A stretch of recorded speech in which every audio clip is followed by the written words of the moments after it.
episode of Training Ground Dispatch here on the SDH Network. I'm Madison Cruz. Joined with me is one of the voices of Atlanta United in Jason Longshore. We're here to get you ready for Atlanta United versus NYCFC this Saturday at Mercedes-Benz Stadium. Today in media, we had the opportunity to catch up with Derrick Williams and head coach Ronny Deila, and here's what they had to say.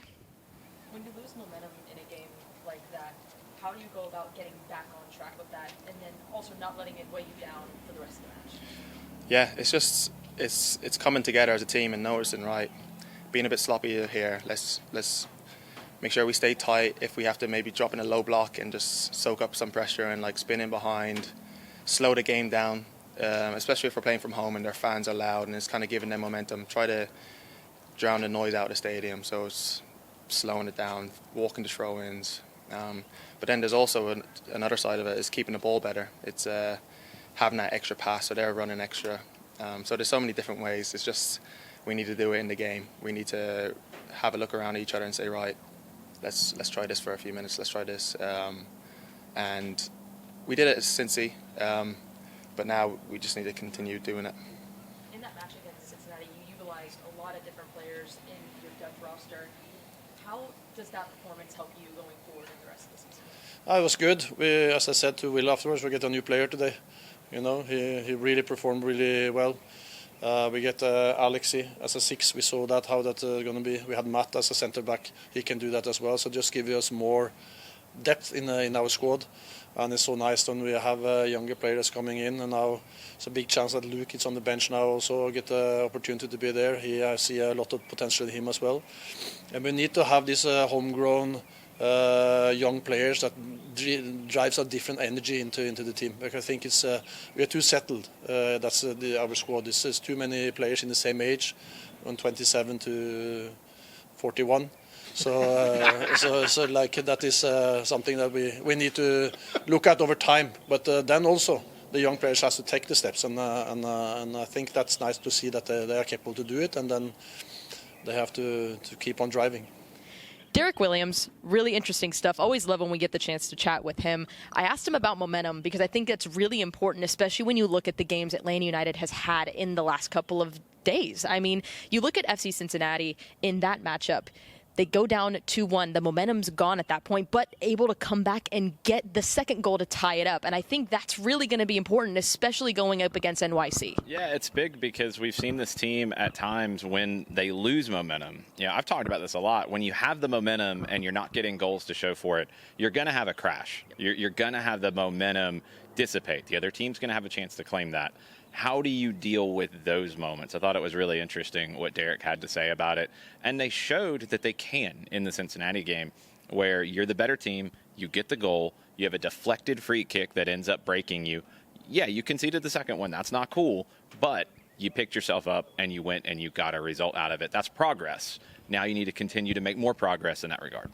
Also talked about the depth that we saw against FC Cincinnati with Ronny Deila. You know, we saw a lot of players step up as well, Will Riley being the first one that comes to mind. He talked about the balancing act that I really loved about having the balance between having homegrowns who can come in and get players energized and get them the competition going. And then you also have players like Brad Guzan being a veteran as well, but you need the balance of everyone in the depth chart. You need that youthful energy and attitude and vibe. And, you know, something Dax McCarty talked about a lot last year about those guys keeping him feeling young and feeling fresh. You need them to compete as well. And that's something we saw Jay Fortune do last year really well, and you want to see more from him. Will Riley is in that mix now after the performance that he had. You look at some of the metrics in MLS for guys who have played 90 minutes this season, central midfield, winning the ball back, winning tackles, interceptions. Will Riley is among the best in Major League Soccer. He had that kind of a performance on last Saturday against Cincinnati. So he's absolutely in the mix now to play more. You need young guys to have a door opened for them. Sometimes international breaks can be that. But then you need them, as Ronny said, to take that opportunity, to kick that door in and leave it open. That's what you need. That makes the veterans better, because then they get pushed. They can't get complacent, and you get a well-rounded group. You need young players contributing. You need them who understand this club better than anybody to be a big part of it. You can't be a big part of it if you're not playing. You have to force your way into that lineup, and when you get the opportunity, you have to take it. Well, let's talk about today's session because it was a fun one. We got to watch the entire session today, and there was a lot of fun activities happening, but there's a reason why they were fun. Maybe people will look at it and say, oh, they're just playing games. It's whatever. It's a fun day. But there's a reason for why they are playing those games. Yeah, look, everything you do in a training session has a purpose. And you were very intentionally not having a heavy workload today. Something that Ronny Deila talked about. You want to have the team fresher for the match on the weekend. So you've got to adjust. And they're tracking every single step these guys take. So when you're going to dial down the workload, how can you still get something out of it? You make it competitive. And Derrick talked about this. You want to win. If you're a professional athlete, you want to win if you're playing cards in the locker room, if you're playing soccer, tennis, if you're playing FIFA in the video game, whatever you're doing, you want to win. So you get those activities going. And yeah, there's fun elements to it. There's also some technical elements to it. There is some fitness to it as well. But you want to win. You want to talk trash. You want to be able to point and laugh at the people who lost. And when you see people who are consistently winning in those activities that are fun, it shows up in games. You get late into a game and they won't let your team lose. You need to instill that kind of attitude. So yeah, it's on the fun side, but it has an absolute purpose. And those kinds of moments are so important for connections between players, team bonding, but more importantly, the competitiveness that you want within the team while not overloading them physically. We'll go ahead and toss it to Derrick Williams and Ronny Deila as they did talk about this. So here's what they had to say about it. In terms of bringing the group together, you talked about kind of a lighter session today, but a lot of games, a lot of competition. How important is that stuff? It's massive. Competition is why we play. It's why I play. You just live for that. Just that competitor. It's just you want to win every game. Sometimes you can do it as like a joking way, but deep down I want to win. So I think it's good for everyone, especially the small sided games. He brings it in a lot because it gets heated. Because if I always say, like, if you're not going to do it here in this small sided game, you're not going to do it in the match. So you need to train as you play. So they're intense, and that's something really Ronny brought in this season is having that competitive edge and wanted to win every game, not concede those goals. So they're fun, but they're not fun when you're losing, and they get heated. Oh, that's because of the load.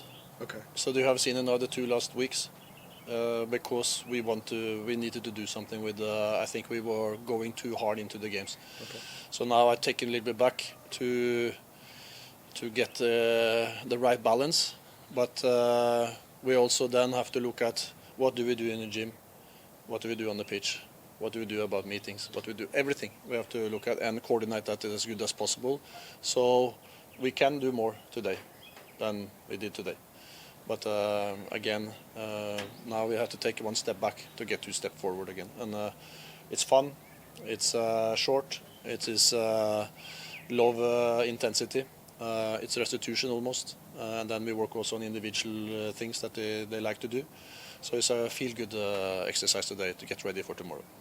We also heard that there is going to be a leaderboard. It looks like Derrick Williams got the idea in media today to possibly start the leaderboard. So we might get to see who actually wins. We know that the team that won, they were wearing the red pennies. They got a little photo It's going to be out on there. the social media. You're going to see the picture. See That's all part of it. That's part of it, because then you get to point at the people who didn't, and there will be trash talking in people's Instagram stories, I'm sure. It's so important. But as we take a look ahead to NYC, Jason, what are some of the things that stand out to you about what they bring, and what do the Five Stripes need to do in order to secure the 3 points on Saturday? I think they're very similar to Atlanta in the way that they want to play. This is a City Football Group team. Ronny Deila spent time with City Football Group and studied them before he went to Celtic and then went to NYC. So he very much understands and appreciates the way that they play from a tactical perspective. So he knows, and they know how his team's going to play. And you're going to see two teams that want to do similar things. They have different players, and those players bring different personalities to it, so it will look different at times. But they have the same basic ideas of how they want the game to play out. So it's going to come down to effectiveness. I mean, I think for Atlanta, you want to do the things that we've seen and we've heard Ronny Deila talk about and we've heard the players talk about. You want to move the ball well, you want to keep the ball better, and you want to get the ball wide. And especially as we watch the last activity today, you want to get the ball wide to the right to Brooks Lennon and let him cook. This is a guy who's one of the best at serving crosses in Major League Soccer. And for whatever reason, he has been so disrespected in terms of what he brings to a team. He opens everything up for this group. He's going to create more space for Sabo Lobjanidze, for Miguel Almiron, for Alexei Miranchuk, if he is dealing from the right. And we've already seen Latte Lot can jump out of the building. And it's not just like, oh, he can jump. It's controlled height to where then he can pick a spot with a header or power a header in. The guy's unbelievable in the air. You want to get Lennon going to really try to facilitate that. Once that happens a few times, then New York City has to crash out wide. They have to then deal with that. That opens up more space in the middle. You want to see this team switch the point of attack side to side, especially to get Lennon going on the right and feed Latte Lot. Well, we'll find out more of what's going to happen on Saturday. That's going to be at Mercedes-Benz Stadium at 7:30 p.m. Myself and Abe Gordon will have the pregame show starting at 6:30 p.m. on 92.9 The Game and on the Odyssey app. And then at 7:30, Mike Connie and Jason Longshore will take over.